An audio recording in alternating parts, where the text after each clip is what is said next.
Hi, everyone. Thank you for joining us today. I'm here with Sonia today, and just to introduce us a little bit, we are two curious working moms. We both have backgrounds in research and consulting, and on a daily basis, we come across articles and news and trends, and we really just wanted to start responding to those from a professional approach and let's face it, like a crazy working mom approach as well. And we hope that if you're sitting in car line or you have a little short commute, that whoever you are and wherever you are, you're joining us this morning for some laugh and some learning. So with that, I'm gonna turn it over to Sonia and ask how her morning's going and kind of what's on her mind today.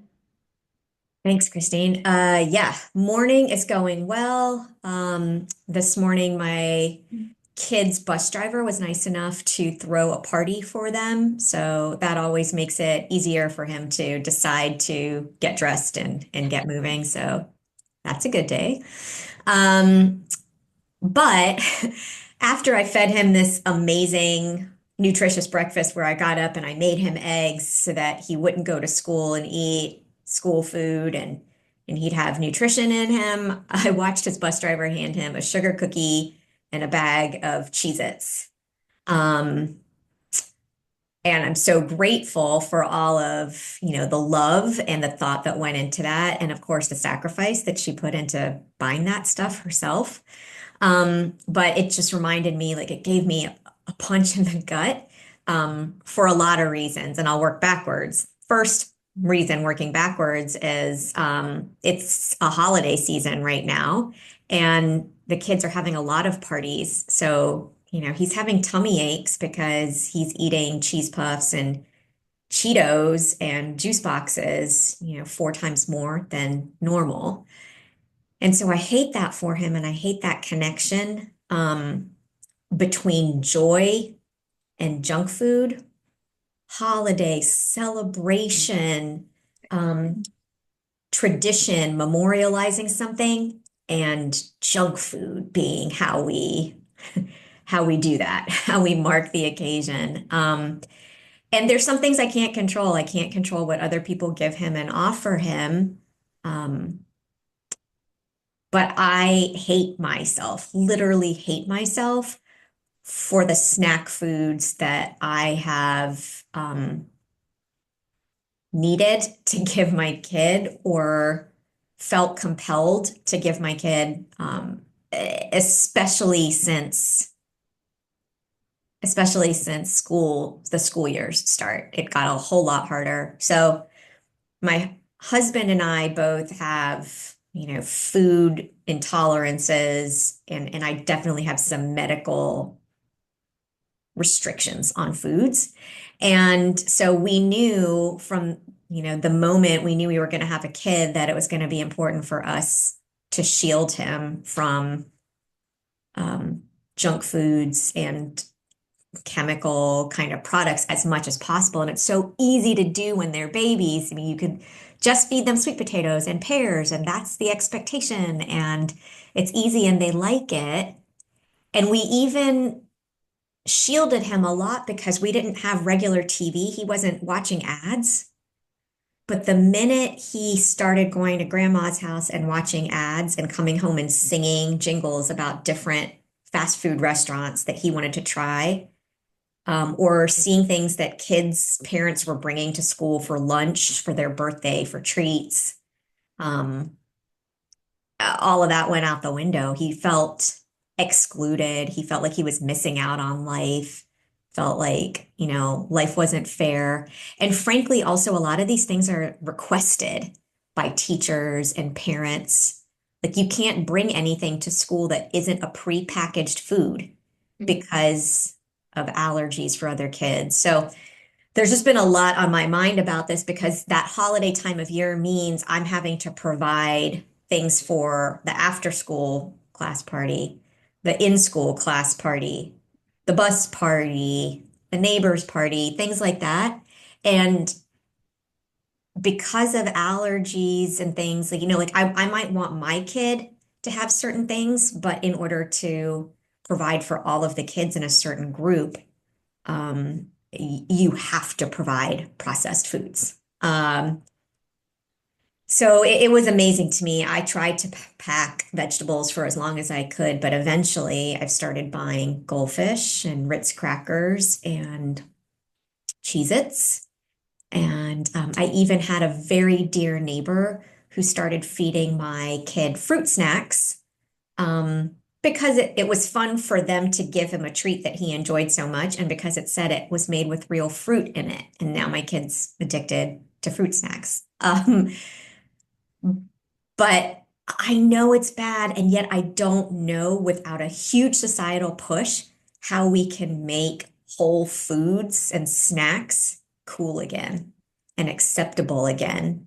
Um, I'm just really stuck there. So, yeah, I'm just wondering like, this is like a universal thing for parents because it's bad enough that I have junk food issues as a kid of the 80s and 90s and watching commercials, but my kid has it way worse, and it's really confusing with all the product advertising made with real juice, no sugar, which is not possible in nature. So, yeah, Well, and I think it speaks to kind of where we are as a society a lot because I'm really curious how many families still sit down and have a dinner at night, right? Instead of it always got hectic for us if we were in soccer practice or something, it was just easy and convenient to stop and get a slice of pizza or stop at McDonald's or whatever that looked like, but I know growing up, my parents did what they could to cook an actual meal and put it on the table.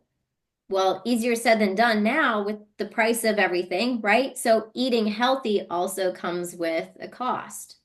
oh, Um, oh yeah, it's not cheap to buy fruits and vegetables and unprocessed meats and to create something that, let's say, a 5-year-old is going to want to see in their lunch, especially when they're sitting next to their friends that have all of these, you know, yeah. to your point, all these snacks that maybe look much more appealing. Can I I have a just tell you daughter. that I went to the grocery store this morning to add on to what you're saying, and Yeah. I wanted to buy instead of rotisserie chicken, which is super easy, but not Hmm. necessarily always organic or affordable if it is. I wanted to buy chicken breasts. I bought some organic chicken breasts. 1 pound was $11 on sale. And it's not just the money and the time in shopping for the organic produce by itself, but then I went to go get tortillas because quesadillas are a staple in our house. And I was trying to find a tortilla that had like less additive preservatives in it.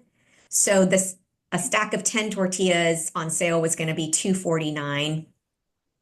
The organic tortillas, 249 for 10. The organic ones, you got like four of them and it was $5. It just doesn't make economic sense, like you're saying. It's not just McDonald's or something Hmm. that doesn't make it's the products that you rely on that you use as staples in your house. And it took me, probably stood there for 10 minutes also flipping over the bags and trying to read what was different in the ingredients, the sodium content, the carb content. Like you're trying to be a conscious buyer, but that takes time too before you even get it home to get it to the dinner table. Sorry, I just Well, went and there. I think too, we're maybe a little bit more programmed now to read the nutrition label as far as calories, carbs, sodium, but how many of us actually sit and read the ingredients list, right? And I think that's a part of this that you and I really want to dig into are, what's going into these? What kind of chemicals or ingredients are in these foods that we know in a lot of other countries they're banned. Ritz Yes. crackers are Yes. banned almost everywhere else. You told me that. I had no idea because they're so advertised as this American ideal and you need them at every party. And Mhm. my kid told me he was embarrassed once when I bought him. the store brand low sodium cracker. And he said, no, mommy, everybody else has Ritz and I need Ritz. Okay. Anyway, Yeah. this, yeah. And as a consumer, how are, let's say you get into that ingredients list. If it doesn't have something that you can easily identify, um, how do you know if it's good or bad, or what level of good to bad Yeah. it might be? Yeah. Um, we know that red dye 40s, yellow dyes. We know that a lot of the dyes that appear specifically in kids' snack foods, there's been a lot of studies that have said how detrimental those things can be. But, as a parent, I know I still buy the fruit snacks because it's quick and it's easy and the kids love it. And they don't really want a lettuce wrap. So, Right. Even after a um, soccer game, like you take them to a soccer game, orange slices don't cut it anymore. The yeah, kids turn their noses up at it, and then you've wasted your money and your right. energy. Um, so this reminds me of why we wanted to share this topic at all. So going back to the holidays and the buying, one of the things that I signed up to bring to one of the parties was juice boxes. So I walk in there thinking, oh, okay, I'm a careful consumer. I'm going to buy a juice box that's lower in sugar. And I went in and looked at the sugars, and they had Capri Suns that also weren't. Well, first I looked at them and I thought my kid doesn't want to be unpopular, and what are the other parents getting? And he doesn't want to be picked on. It's Mhm. more than just being unpopular. He doesn't want to be picked on and made fun of for like his mom bringing apple juice in a gallon from the farmer's market or something, and then they have to Right. drink it in cups. They want to look cool and drink out of a certain type of box, or a Capri Sun is like the standard at a kid party. They get excited. So I started with the Capri Suns, and there were some Capri Suns that had zero sugar, but it was stevia or monk fruit in there, and I didn't want that. Um, and then I looked at the regular sugar content, and it wasn't that much worse than like an Honest juice box or an Apple and Eve. And I thought, well, maybe I'll get that because then the kids will think it's cooler and it's easier to mass refrigerate these pouches. I don't know. Mhm. Well, then I looked further, and Capri Sun, only had 5 ingredients or so in it. It had like a natural cherry juice and a natural pineapple juice. And then it said mushroom extract. So this begs the question of when did Capri Sun start adding mushroom extract and what is that for?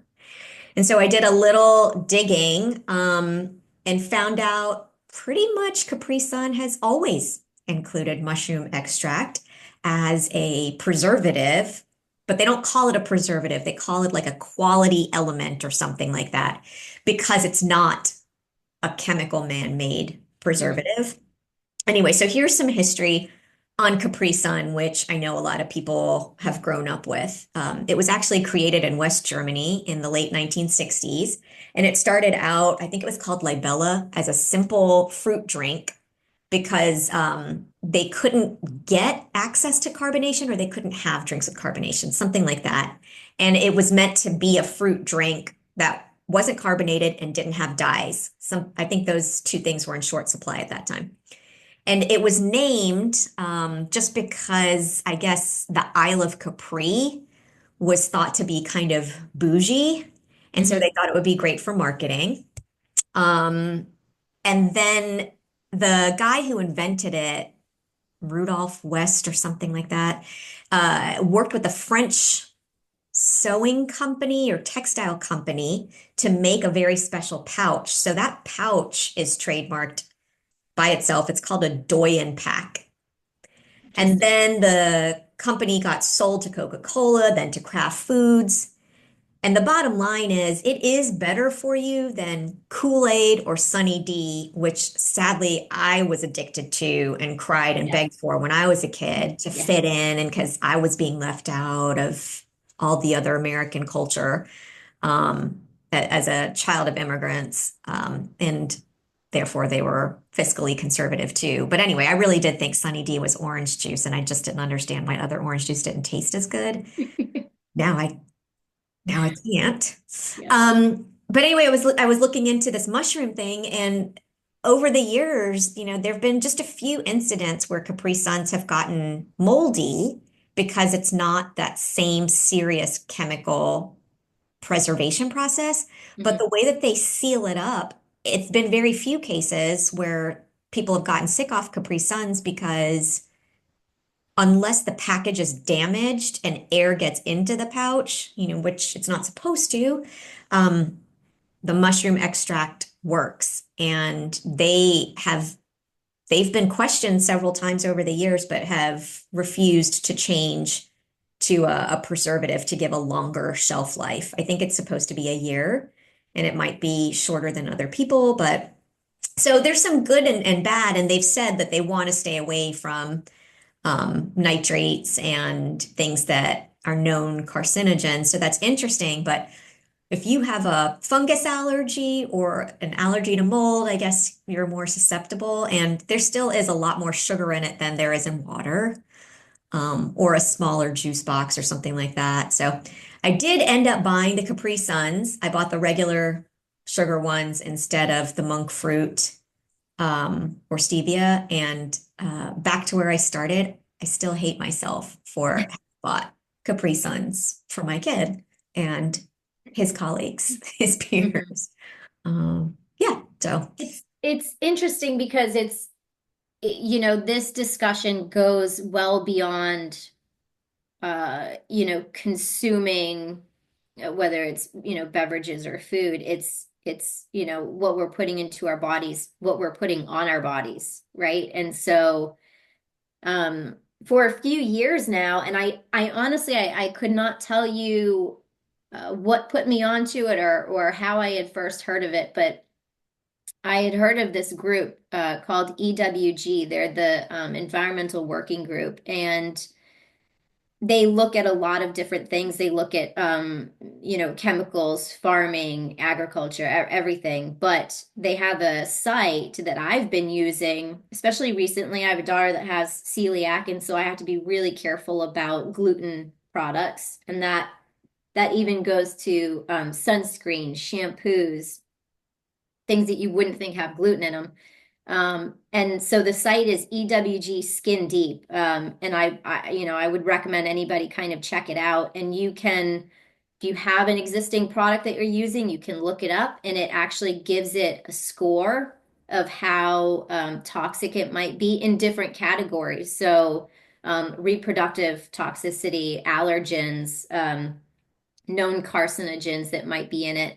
But you can also look up if you have something like a specific ingredient that you're curious about what it is, you can type that ingredient in there and it will tell you what it is. And it will tell you what it's maybe used for primarily, if it's banned in other countries, if there's a level a cap on it in certain countries of how much can be in a certain product. So it's really just trying to help consumers be more knowledgeable. We can't walk around with this information just in our heads, but if there's some kind of useful tool or resource to use, all the better. So, it's just trying to be more conscious about what we're eating, what we're drinking, what we're using for products. And again, the the more clean the product, it seems, the more expensive it is. And so it's, this decision that you have to make as a person and as a family, you know, how are we prioritizing this and to what level are we going to do that? So yeah, beauty products are not cheap. And I struggle because a lot of times my mom and aunt will go to Home Goods where they think that they'll get a deal on beauty products and they'll buy all these things for me. They smell good and they're pretty, but they, have a million chemicals in them. And I just get so nervous about letting that soak into my skin and over the years, what's it really doing? And so beauty products, like you pointed out, are not cheap. And the good ones to come by are not easy to find. Um, yeah, there's some brands that I counted on that, the company goes through a transition or a merger and they got bought out and then they start changing their products. So you can't just trust one thing. You constantly have to keep up with what the company is doing and if they've changed what Right. they're doing. Right. And what the substitutions might be. So I remember you saying like, okay, so these things don't have, what we would call traditional sugar, but the sources that now they're getting it from, what do we know about those? Snacks that say no sugar Yeah. or low sugar, or they have substitutes in them. I Oh, don't know. I don't Sorbitol, know that much about maltitol, them. erythritol, Yes. So what are stevia. so what are those? And so I'm wondering if the beauty industry is doing something similar where they know that consumers now know these words, right? These like buzzwords to stay away from, sulfates, parabens. Are they putting substitutes now for those things that are equally as harmful, but because the label says no parabens, we as a consumer think, oh, okay, I can rest easy that this product is okay for me. Um, it's so I don't know if it's a matter of transparency or as a consumer that the onus is on us to be more knowledgeable about, what reading labels or what goes into stuff. I have no problem taking responsibility for stuff, but it has to be two hands clapping together. Both. Right. Yeah. I don't really see that on the upcoming political agenda, so I'd be interested to keep in touch with the site you're talking about and see like what little things we have control over that we can do. One place I find that I don't have a lot of control over, and I think this will be my parting thought, is Carrageenan. I don't know what it is. I think it may be a preservative, and it's also something that keeps stuff sticky.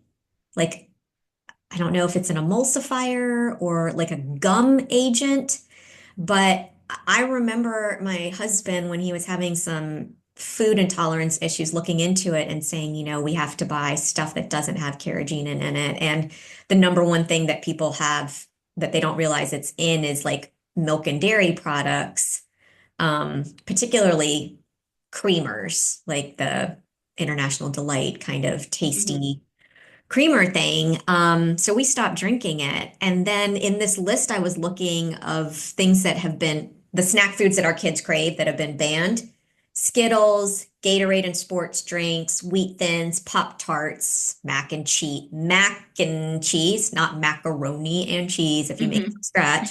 Mountain Dew, Frosted Flakes, Fruit Loops, Twinkies, Swiss cake rolls. Okay, All the stuff we you love. get it. You get it. There's sugar in it and like Twinkies clearly no Love. cake can stay that fresh for that long. Okay, I know there's something wrong with it. One I didn't realize, chocolate milk, and it's not supposed to be served in schools anymore, because they needed carrageenan in it. Totally blew my mind. Interesting. Totally blew my mind. And then today, that was one of the things that came up in the tortillas too. The difference between the organic and the non-organic. The non-organic had carrageenan in it, and it said something like as a gum to keep it, I Hmm. guess, pliable. So yeah, I'm wondering, what carrageenan is and how many different products it's in, what those substitutes are, um, how dangerous it is, because it looks like it's being snuck into things that we think are healthy. Um, it's not as obvious as Swiss cake rolls. God, I used to love those when I was a kid and hoped that my mom would wake up and decide to be kind and buy some and put them in my lunchbox. Zebra cakes. Those zebra cakes. My goodness. Oh, and the honey buns. Let's be honest. Oh, I never did honey buns. My High dad school, did. a day did not pass without a honey bun in it. And what is that? What are the long-term effects, right? Yes. Yeah. Our generation, more people than ever I am hearing are having reproductive issues and everything else. Is it, is there some tie to what we grew up consuming, or is this just the way that it is? Nah, it's hard to believe. It's really hard to believe when you take a look at kids these days and what they're eating at home and what they're getting at school and what they're getting from neighbors and I, yeah. churches and everybody who means well, but is just trying to make them happy. And instead, it's not necessarily long-term prosperity that we're bringing them. hmm I guess my parting thought is, this dream of, of going and living off of a ranch and having my own my own garden of fruits and vegetables and baking loaves of bread with all the spare time that I have trying to raise two kids and work and live and survive. Uh, Do it all. yeah. All right, we'll try to find a place to start, and I really want to check out that EWG more often. Dig into that. Yes. Thank you for everybody for listening. And always, if you have thoughts or even lists of good foods that we can try, even as parents when we're trying to pack that lunch, pop it in our comments and follow us. We'd love to join you in conversation. Take care. Bye, everybody.